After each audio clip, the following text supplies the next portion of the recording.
और इस कथा को श्रवण करिए। यदि कोई ये कहे कि हमारे पास समय नहीं है, टाइम नहीं है, तो उसके लिए दूसरा श्लोक लिखा है, नवाकाशो यदि प्रेणा गंतव्यम दिन में ककम सर्वथा गमनम कार्यम दुर्लभा च क्षण स्थिति। नवाकाशात् यदि प्रेरणा, ए भाई, यदि तुम्हारे पास 7 दिन का, 9 दिन का, 11 दिन का अवकाश नहीं है कथा सुनने का, तो कोई बात नहीं, 1 दिन के लिए जरूर आ जाओ। क्यों? क्या 1 दिन आना क्या बहुत जरूरी है? तो कह देना बहुत जरूरी है। क्यों? बोले क्षण मात्रेषु दुर्लभः। इस कथा में 1 दिन तो छोड़ो, एक क्षण के लिए भी तुम बैठ गए तो तुम्हारी जीवन को बदल सकती है। एक ने पूछा कथा क्या सिखाती है, कथा क्या करती है? बोलना हमारे जीवन को बदल देती है, बदल देगी। बोलो जय श्री राम। एक कुम्हार मिट्टी का घड़ा बना रहा था, घड़ा बना के अलग रख दिया, उसके बाद चिलम बना रहा था।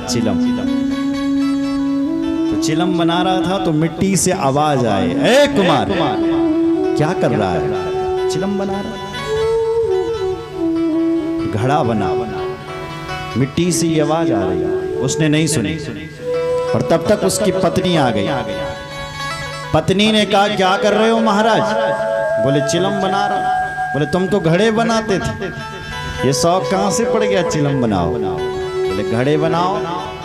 उसने पत्नी की बात सुनी और चिलम बनाना उस दिन से छोड़ दिया और घड़े बनाने लग गया। मिट्टी से आवाज आई, अब क्या हुआ? क्यों बनाने लग गया तू घड़ा? क्या हो गया? बोले कुमार ने कहा मेरा बैंड बदल गया, मेरा विचार बदल गया। मिट्टी ने कहा ए भाई तेरा विचार बदला और मेरा पूरा जीवन बदल गया। क्यों? बोले मैं यदि चिलम बनती तो अपने आप भी जलती और दूसरे को भी जलाती, पर अब मैं घड़ा बनी हूं, अपने आप भी ठंडा रहूंगी और दूसरे को भी। तेरे विचार बदल गए तो मेरा पूरा जीवन बदल गया।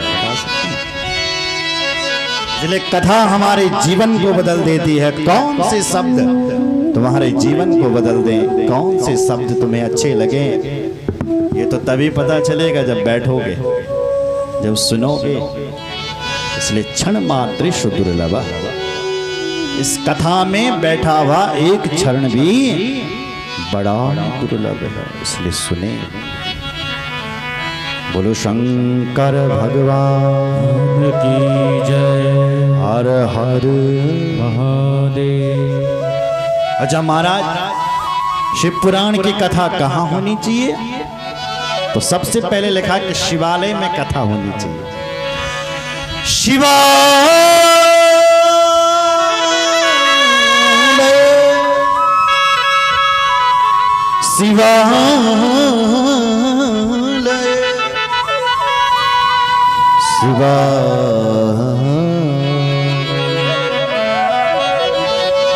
शिवालय च तीर्थे वा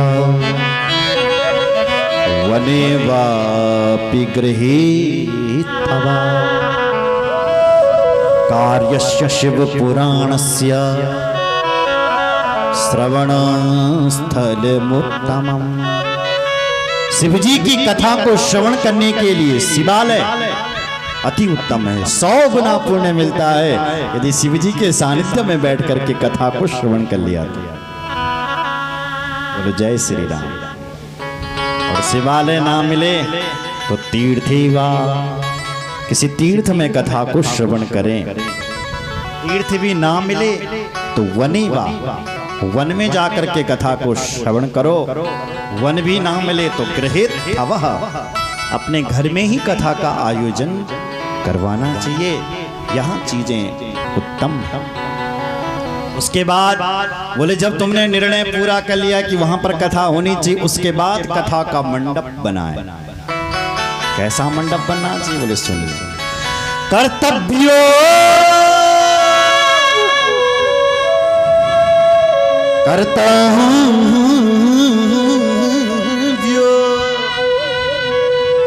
कर्तव्यो मंडपोच्चैः कदली स्तंभ मंडितः फल पुष्पादि विषम्यक विश्वक्वेता नराजिता। कर्तव्यो मंडपोच्चैः, मंडप बनाए जैसे बेदी बनती है, बेदी, उस बेदी में 4 स्तंभों को लगाए। अब स्तंभ काय के होने चाहिए? कदली स्तंभ मंडिता। कदली कहते हैं केले को, तो चारों कोनों पर हो सके तो केले का पेड़ लगाने चाहिए। कदली स्तंभ मंडिता। अच्छा, कैसे केले के पेड़ चाहिए? बोले फल पुष्पादि विद सम्यक, उन पेड़ों पर फल लगे हो, फलदार वृक्ष हो, ताकि जैसे ये पेड़ फल दे रहे हैं, जो श्रोता यहाँ आए उनको भी ऐसा ही फल मिलता रहे, उनकी मनोकामनाएं उसी तरह पूर्ण होती रहे। इसलिए फलदार वृक्षों को लगा। बोलो जय श्री राम। उसके बाद बोले महाराज खर्चा कितना आता है? बोले जितना खर्चा एक बेटी के विवाह करने में आता है। विवाही यादृशं चित्तम तादृशं कार्यमेव हि, अन्य चिंता विनिर्वार्या सर्वा सौनक लौकिकी। हे सौनकादृश्यों, यदि तुम खर्चा के लिए पूछ रहे हैं कि कितना खर्चा आता है, तो इतना खर्चा आता है जितना खर्चा एक बेटी के ब्याह करने में आता है। कथा करवाने में उतना ही खर्चा आता है। अब एक बेटी के ब्याह करवाने में कितना खर्चा आता है? हाँ, उतना ही खर्चा एक कथा करवाने में लगा लो, आ जाता है। जितनी चिंता आपको बेटी के ब्याह करने की होती है, ये भी करना, वो भी करना, वो भी करना, इस प्रकार से करना, इस तरीके से तैयारी करनी, इस प्रकार से दूल्हे का स्वागत करना, उसी प्रकार से तैयारियां भागवत की और शिव पुराण की होनी चाहिए। सर्व सौनक लोक की लोक चिंताओं को त्याग करके भगवान की चिंता और भगवान चिंतन करना चाहिए। बोलो जय श्री राम। अच्छा, वक्ता का मुख किधर होना चाहिए? तो आगे लिखा है, उदंग मुखो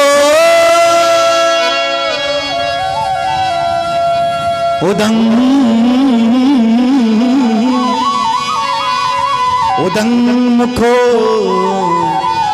भवे वक्ता श्रोता प्रवदनस्तथा व्युत्कर्म पादयेर्यो यो विरोधो नास्ति कश्चन। वक्ता का मुख किधर होना चाहिए? बोले उदंग मुखोद भगवत वक्ता, वक्ता का मुख उत्तर की ओर होना चाहिए। बोले हमारे पास ऐसी व्यवस्था ना हो। बोले ऐसी व्यवस्था ना हो तो आप किसी भी तरफ कर सकते हो। शास्त्र तो कहता है कि वक्ता का मुख उत्तर की ओर और श्रोताओं का मुख पूरब की ओर होना चाहिए। लेकिन ऐसी व्यवस्था नहीं है, तो जैसी जगह मिलती है ऐसी व्यवस्था बना सकते। अथवा सन्मुखी वक्तु श्रोत्रीणा मननम स्मरम। श्रोताओं को तो वक्ता के सामने ही देखना चाहिए, है ना? वक्ता के सामने बैठेंगे तो अच्छा सुनेंगे, मुख खरीदते हैं सुनो तो क्या सुनोगे? इसलिए श्रोताओं को वक्ता का मुख नहीं सुनना चाहिए। अब व्यास जी के नियम लिखे हैं।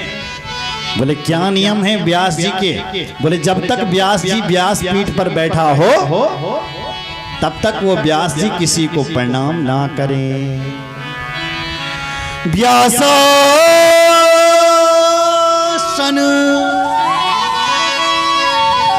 व्यासन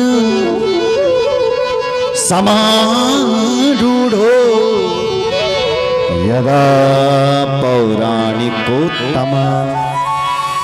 असमाप्तो प्रसंगस्य नमस्कुर्यान कश्चित्।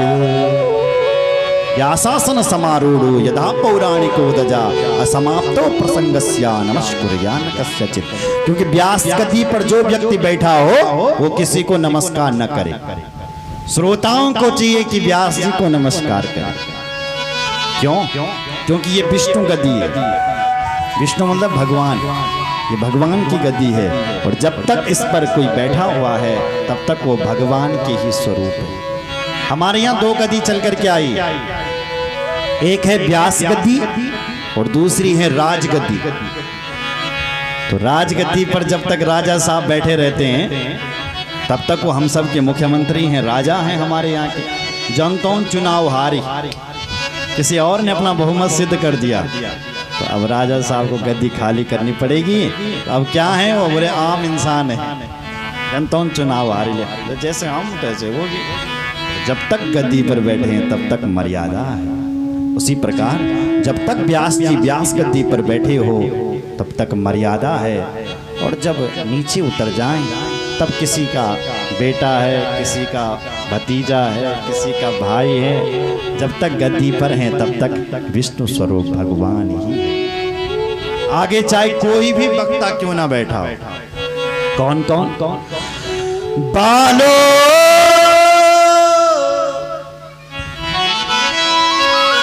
बालो बालो युवोत वृद्धो वा दरिद्रो वापि दुर्बलः पुराणज्ञा सदा वन्द्य पूजश्च सुकृतान्तिभिः।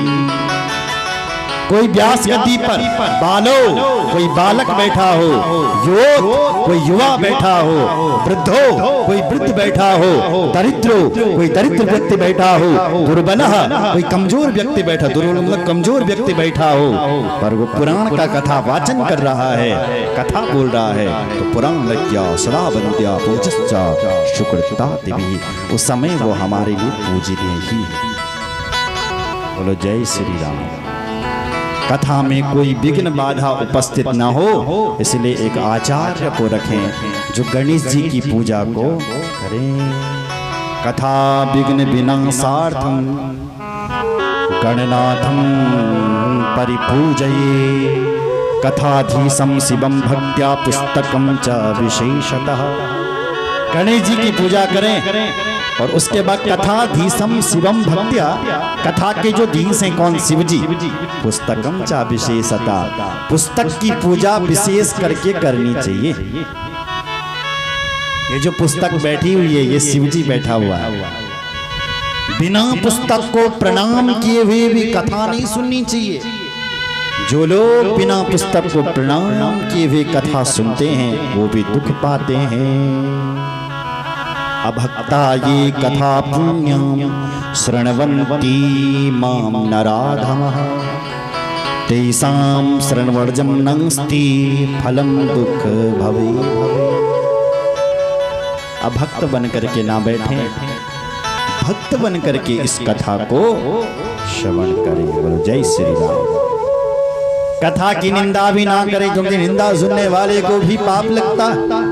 ये निंदन्ति च वक्तारं कथा चैमां सुपावरी। न कथा की निंदा करें न कथा वक्ता की निंदा करें, क्योंकि वक्ता भी उस समय व्यास स्वरूप हो जाता है।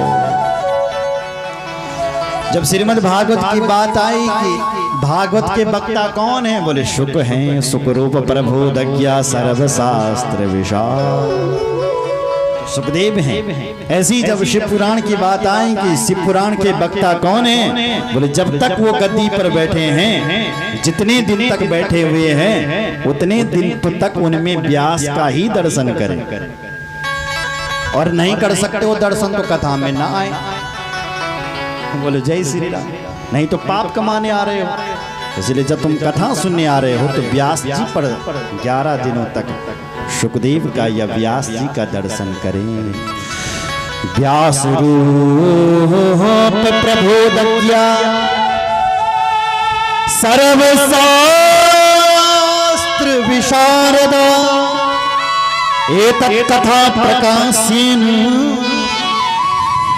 मदज्ञानं विनाशय व्यासनो प्रबोधज्ञ सर्वशास्त्र विशारदा। व्यास जी पर साक्षात सुखदेव या व्यास जी के दर्शन करें। बोलो जय श्री राम। जजमान के लिए नियम है कि हो सके तो निराहार रह करके कथा सुनो। एकदम लेते हैं वो का पेट बहुत अच्छे कथा अच्छे सुन नम कथा। बोले निराहार ना रह सके तो कृतपानम घी पी करके कथा सुनो। तो क्या बात करते हो, घी तो आजकल लोग छुपड़ने के लिए मना कर रहे हैं डॉक्टर साहब। बोले घी नहीं पी सकते हो तो पयः पानम दूध पी करके कथा सुनो। बोले नहीं, दूध भी थैली का है, न जाने क्या तमिल मिला और वो भी गाय का है, पता नहीं। बाहर से तो गाय का फोटो लगा, अंदर से हो सकता है बकरे का हो, क्या भरोसा दो किस चीज का दूध पैक कर रखा है। बाहर से तो सभी लिखते हैं कि गाय का। हम दूध पी करके नहीं रह सकते। बोले फलाहारेण वा भव्यामेव भुक्तेन वा पुनः। फलाहार के कथा सुनो। बोले हम नहीं रह सकते फलाहार करके भी, तो लिखा कि फलाहार करके कथा सुनो। 5 बार खाना खाओ, पेट पर हाथ घुमाओ, डकार लो बिल्कुल 2-3 बार। बोलो जय श्री राम। और फिर कथा सुनने के लिए जाओ। बोलो जय श्री राम। भोजनम तु वरम मन्ये कथा श्रवण कारकम नोपवासो वरा प्रोक्ति कथा विघ्न करो यदि। उपवास रखने से यदि कोई विघ्न बाधा उत्पन्न होती है, आपकी दवाइयां चलती है, आप उपवास नहीं रख पाते हैं, तो कोई जरूरत नहीं है व्रत रखने की। आओ पेट पर हाथ घुमा करके आओ, पर कथा सुनने रोज आओ। बोलो सुनो। बोलो जय श्री राम। मेन उद्देश्य है सुनना। सुनो जरा, कुछ नियम का पालन कर सकते हो तो करें। जिस दिन तुम्हारा पूजा हो उस दिन तो कम से कम व्रत रखें। और कुछ चीजें नहीं खाना चाहिए। ब्रह्मचर्या मधुसुप्ति पत्रवल्याम च भोजन। जिस दिन आपने व्रत कर रखा है उस दिन ब्रह्मचर्य व्रत का पालन करें। मधुसुप्ति ही भूमि पर शयन करें। पत्रवल्याम च भोजनम पत्ते पर खाना खाएं। हर जगह मैंने पढ़ा, देवी भागवत में भी लिखा है कि पत्ते नवरात्रों का व्रत कर रहे हो तो पत्ते पर खाना खाओ। श्रीमद् भागवत में भी लिखा है पत्रवल्याम च भोजनम। क्यों लिखा होगा? बोले थाली पर खाओगे तो जूठन बाहर चले जाएगा, पर पत्ते पर खाओगे तो कुछ पत्ते पर रह जाएगा। जब पत्ता फेंका जाएगा तो कोई चींटी आएगी, उसको भी भोजन मिल जाएगा। एक साधु ने यही अर्थ बताया, शायद इसलिए लिखा होगा। तो उस चींटी को भी भोजन मिल जाएगा और वहां भी आपको पुण्य लगेगा। इसलिए पत्ते पर खाना खाओ। बोलो जय श्री। कथा समाप्तो भुक्तिम च कुर्या नित्यम कथावृति। कथावृति को चाहिए कि कथा जब संपन्न हो जाए तब भोजन करें। आज भी जब लोग अपने घरों में श्रीमद् भागवत कथा करवाते हैं तो सुबह के टाइम सभी फलाहार करते हैं, और जब शाम को जब आरती हो जाती है कथा के, उसके बाद सबके लिए भोजन बनता है। शाम को भोजन होता है। यही कथाओं का नियम है। बोलो जय श्री। सुनो, जिस दिन तुम्हारा व्रत हो उस दिन कुछ चीजें नहीं खानी चाहिए। क्या? गलिष्टम द्विदलम दग्धम निष्पावास्य मशूरिका भावदुष्टम परयुष्टम जगध्वा नित्यम कथाव्रति। कथाव्रति को चाहिए कि गलिष्टम गला हुआ भोजन नहीं खाना चाहिए। जय दिन तुम्हारा व्रत क्यों ये व्रत हो जाए ना, फुकियों बात नहीं खाओ। गलिष्टम फुकी दाल नहीं खानी बोल जो गदी हो फुकी हो गलिष्टम जला हुआ अन्न द्विदलम दग्धम निष्पावांश्च मशूरिकाम मशूर मांस की दाल नहीं खानी चाहिए, हो सके तो मलका की दाल भी नहीं खानी चाहिए, उसका नाम अच्छा नहीं है मलका। कहते हैं ना मलमूत्र पड़ा है तो उसका नाम अच्छा नहीं है मल, इसलिए वो भी नहीं खानी है। मांस, ये मांस की दाल भी नहीं खानी चाहिए, बासी भी नहीं खाना चाहिए। यानी कि बोल तो मार सोमवार को पड़ता आज पनीर बनी मेरे माँ तो फ्रीज पर रखा, फ्रीज पर मैं जब मेरा व्रत खुलेगा तब खाऊंगी मैं। बोलो जय श्री राम। बिल्कुल नहीं, बासी इनका बिल्कुल त्याग कर देना चाहिए।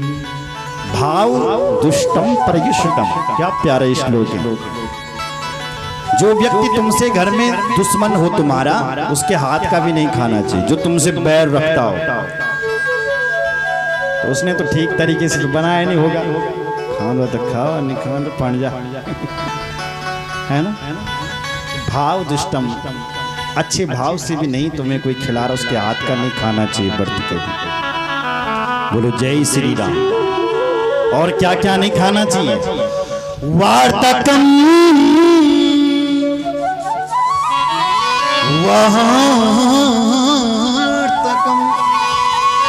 वार्तकम च कदलीं च चिड़चिड़ामूलकं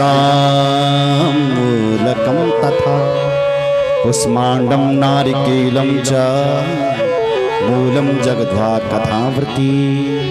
कथावृत्ति को चाहिए। वार्तकम, बैंगन नहीं खाने चाहिए, बैंगन की सब्जी नहीं, तरबूज की सब्जी, चिड़चिड़ा, कई फल बताए हैं उनका त्याग कर देना चाहिए। जैसे पलांडुम लसुनम हिंगम गिरजरम मादकम की तद।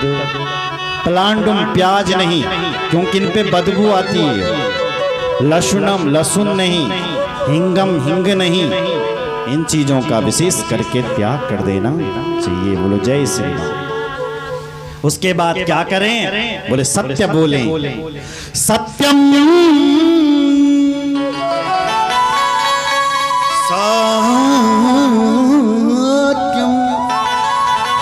सत्यम शौचम दयामानं मार्जवं विनयं तथा औदार्यं मनसश्चैव कुर्या नित्यं कथावृत्ति। कथावृत्ति को चाहिए कि सत्यम सत्य बोले, शौचम शौच विचार से रहें, दया अपनी मन में दया रखें, क्योंकि दया धर्म का मूल है। इसलिए दया, मौनम, जितना हो सके मौन धारण करें और शौच विचार के साथ पवित्रता के साथ कथा को श्रवण करें। और हो सके इन दिनों में दान दें, क्योंकि ये जो शिव पुराण के 11 दिन हैं, ये कोई साधारण दिन नहीं है, महान दिन है, श्रेष्ठ दिन है।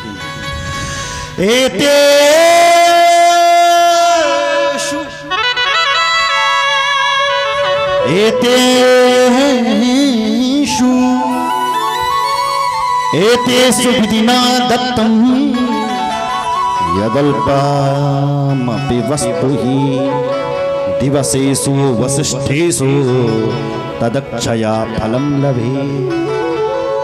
ये दिन कोई साधारण नहीं है। दिवसेषु वसिष्ठेषु, वसिष्ठ मतलब श्रेष्ठ, ये दिन श्रेष्ठ दिन है। और इन दिनों में दिया हुआ दान अक्षय तृतीया के समान पुण्य देता।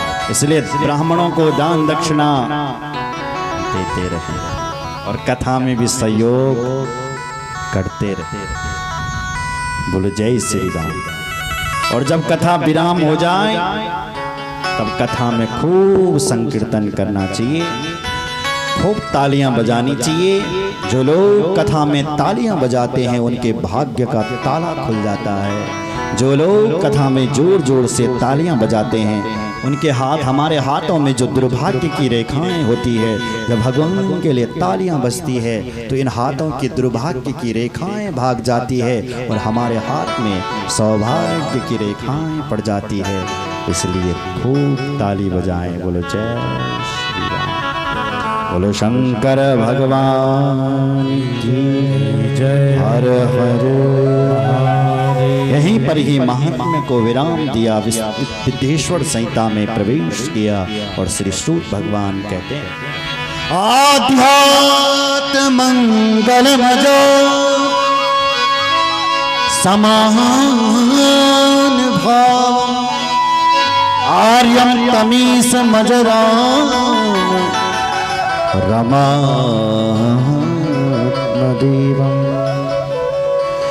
पंचाननम्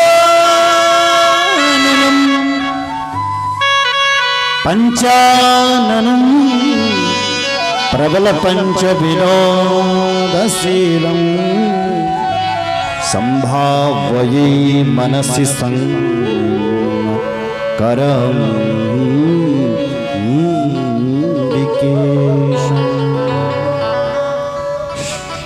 विद्येश्वर संहिता का शिव पुराण किया और हम आज की कथा को यहीं पर विराम देंगे और शेष चर्चा कल होगी। अब देव डोली नृत्य होगा, आप सभी लोग नृत्य का आनंद लेंगे और एक भजन करेंगे। आज वाणी को यहीं पर विराम। आप सही समय पर पधारेगा, 2:30 बजे उपस्थित हो जाएगा। 2:30 बजे हमारे जो स्वर संगीत के शाम वेद के सुंदर ज्ञाता हैं वो आपको सुंदर सुंदर भजनों से मंत्र मुक्त करेंगे। 2:30 बजे आकर के आप अपना स्थान ग्रहण करें और 3 बजे से कथा प्रारंभ होगी। निर्धारित समय 6 बजे तक और उसके बाद देवडोली नृत्य होगा। आज वाणी को यहीं पर विराम देते हुए शेष चर्चा हम अब कल